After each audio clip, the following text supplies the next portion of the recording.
গাউসে আজম করুন, এগুলো অনেকের ভালো লাগে না। যারা মৌলবাদী লোক তাদের কলম, তারা এই নামটা মনে করে এটা আসলে ঢোল ডঙ্কর বাজায় গান বাজনা গায়, এটা আসলে একটা কলঙ্কিত কাজ, এটা ভালো মানুষের কাজ না।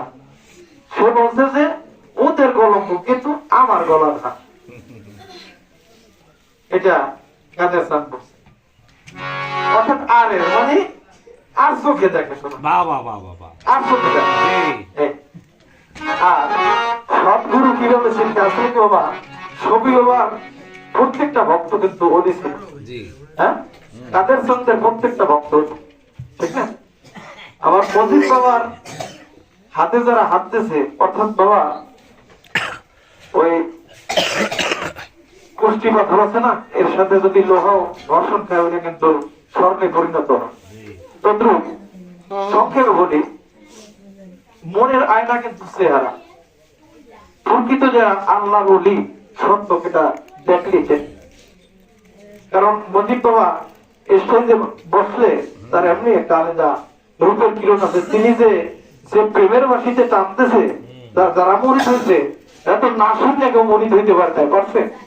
ওই বাসির যে সুখেরা ওইটা কিন্তু সবার গায়ে লাগবে যায়, তারা যাই একে একে দলে দলে মরিচ্ছে। বলেছে কোকিল বলো না মরে গাউসে আজম মধুর নাম কে শিখায়। অর্থাৎ এই নামের যে মধু জাদু এটা শেষ হবে। মনের আয়নাই হলো চেহারা, তার ভাবটাই নুরানি ভাব। অর্থাৎ সতের সঙ্গে একটা গান আছে, সতের সঙ্গে মনানন্দে পাবি খোঁজার দর্শন, সৎ গুরু বিহনে প্রভু হবে না আত্মজাগরণ। সৎ গুরু ছাড়া এই মজিদ বাবার মতো লোক, শফি বাবার মতো লোক ছাড়া কখনো ভক্তির আত্মজাগরণ বোঝাইতে পারবে না। এই হলো বিষয়। যাই হোক, তো ওই নামে যদি একবার তরি ছাড়ে, ওই তরি আর দেবে না কি সব ভাই দেবে, ওই তরি আর দেবে না কি আলু ভাই। মজিদ বাবার নামে যে একবার তরি ছাড়ছে, তার ওই তরি ডোবার কোনো ভয় নেই।